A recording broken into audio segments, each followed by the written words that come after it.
आप सभी को प्रेज द लॉर्ड। आज हम भजन संहिता और उसके 29 चैप्टर से बाइबल रीडिंग स्टार्ट करेंगे और उसके बाद लूका रचित सुसमाचार और उसके 16 चैप्टर तक बाइबल रीडिंग करेंगे।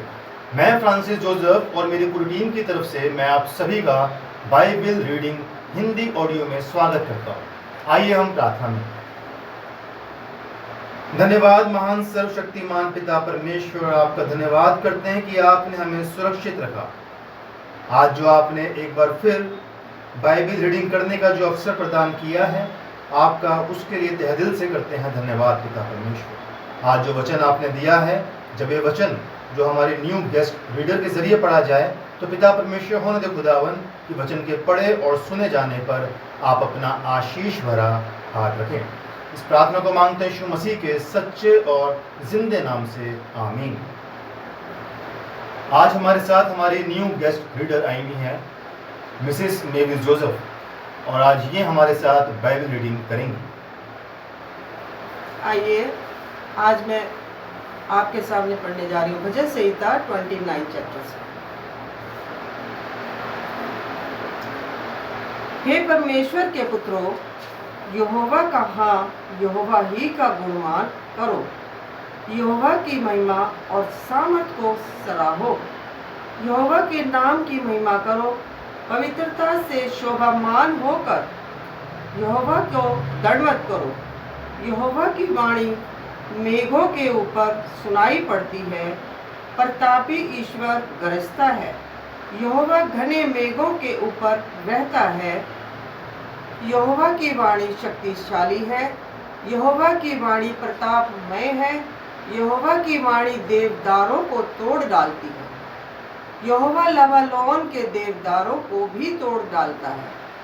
वो उन्हें बछड़े के समान और लबानोन और श्योन के को जंगली बछड़े के समान उछालता है। यहोवा की वाणी आग की लपटों को चीरती है, यहोवा की वाणी वन को हिला देती है। यहोवा का देश के वन को भी कंपाता है। यहोवा की वाणी से हिरनियों का गर्भपात हो जाता है और अरण्य में पतझड़ होता है, और उसके मंदिर में सब कोई महिमा ही महिमा बोलता रहता है। जल प्रलय के समय यहोवा विराजमान था, और यहोवा सर्वदा के लिए राजा होकर विराजमान रहता है। यहोवा अपनी प्रजा को बल देगा, यहोवा अपनी प्रजा को शांति की आशीष देगा। आइए हम लूका 16 चैप्टर से पढ़ेंगे।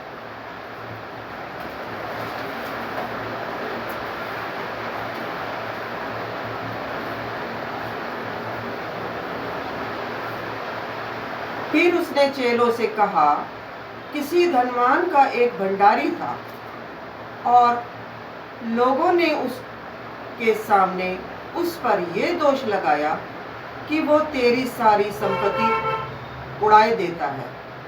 अंत उसने उसे बुलाकर कहा, ये क्या है जो मैं तेरे विषय में सुन रहा हूँ? अपने भंडारीपन का लेखा दे, क्योंकि तू आगे को भंडारी नहीं रह सकता। तब भंडारी सोचने लगा, अब मैं क्या करूं, क्योंकि मेरा स्वामी अब भंडारी का काम मुझसे छीन रहा है।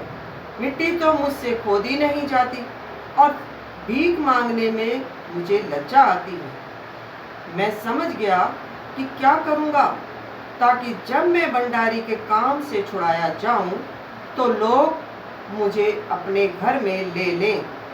तब उसने अपने स्वामी के देनदारों को एक एक करके बुलाया और पहले से पूछा, तुझ पर मेरे स्वामी का कितना कर्ज है?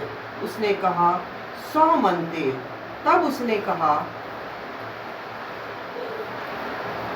अपना खाता बही ले और बैठकर तुरंत 50 लिख दे।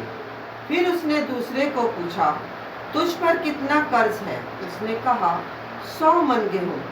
तब उसने कहा, अपना खाता बही ले कर 80 लिख दे।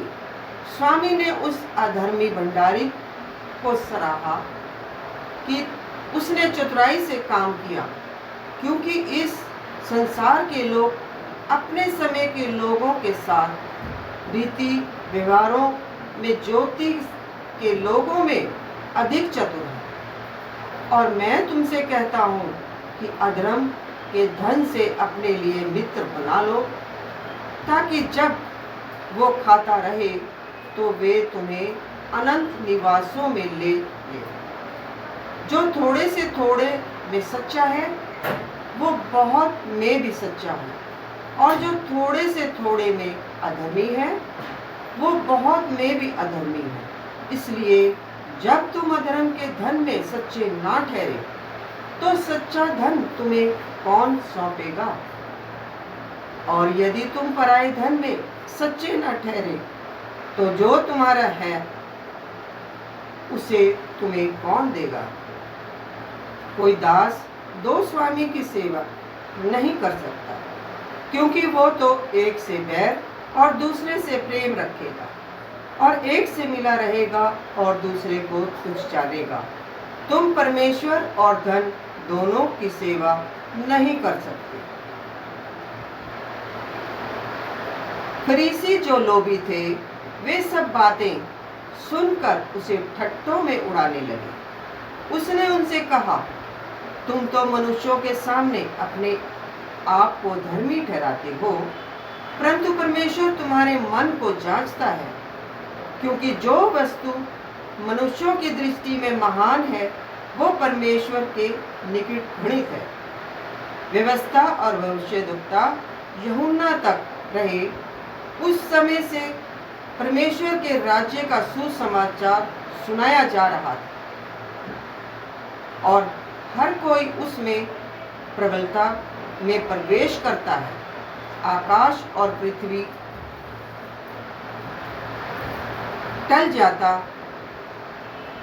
जाना व्यवस्था के एक बिंदु के मिट जाने से सहज है। जो कोई अपनी पत्नी को त्याग कर दूसरी से विवाह करता है वो व्यभिचार करता है, और जो कोई ऐसी त्यागी हुई स्त्री से विवाह करता है वो भी व्यभिचार करता है।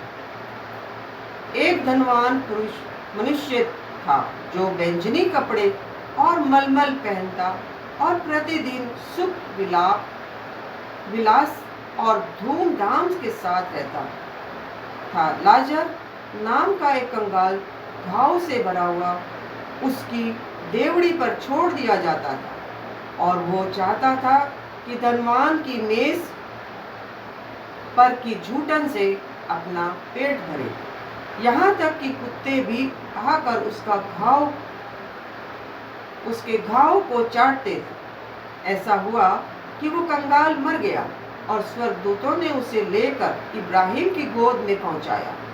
वो धनवान भी मरा और गाड़ा गया, और अधोलोक में उसने पीड़ा में पड़े हुए अपनी आंखें उठाई और दूर से इब्राहिम की गोद में लाजर को देखा। तब उसने पुकार कर कहा, हे पिता इब्राहिम, मुझ पर दया करके लाजर को भेज दे, ताकि वे अपनी उंगली का सिरा पानी में भिगो कर मेरी जीभ को ठंडी करे, क्योंकि मैं इस ज्वाला में तड़प रहा हूँ। परंतु इब्राहिम ने कहा, हे पुत्र, स्मरण कर कि तू अपने जीवन में अच्छी वस्तुएं ले चुका, और वैसे ही लाजर बुरी वस्तुएं, परंतु अब वो यहाँ शांति पा रहा है और तू तड़प रहा है। इन सब बातों को छोड़ हमारे और तुम्हारे बीच एक भारी गड्ढा ठहराया गया है। जो यहाँ से उस पार तुम्हारे पास जाना चाहे वे ना जा सके, और ना कोई वहाँ से इस पार हमारे पास आ सके। उसने कहा, तो हे पिता, मैं तुझसे विनती करता हूँ कि तू उसे मेरे पिता के घर भेज, क्योंकि मेरे 5 भाई हैं। वो उनके सामने इन बातों की गवाही दे। ऐसा ना हो कि वे भी इस पीड़ा की जगह में आए।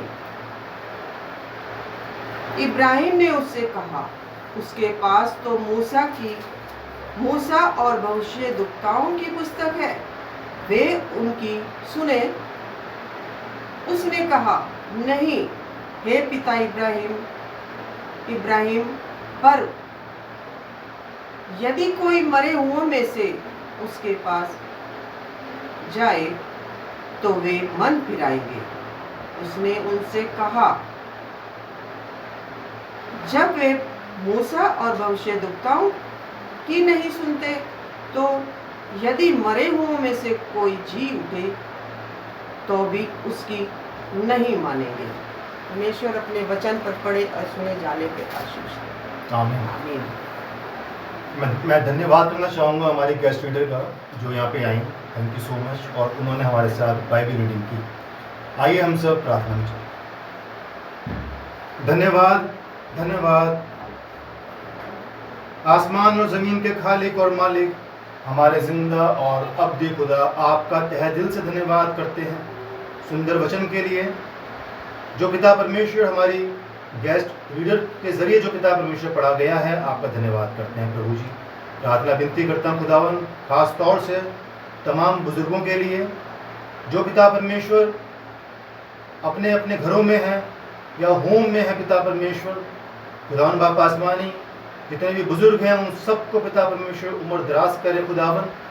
एक एक बुजुर्गों के लिए प्रार्थना विनती करता हूँ खुदावन, उनकी सेहत को, तंदुरुस्ती को पिता परमेश्वर खुदावन बाप आसमानी आपके हाथों में सौंपता हूँ खुदावन।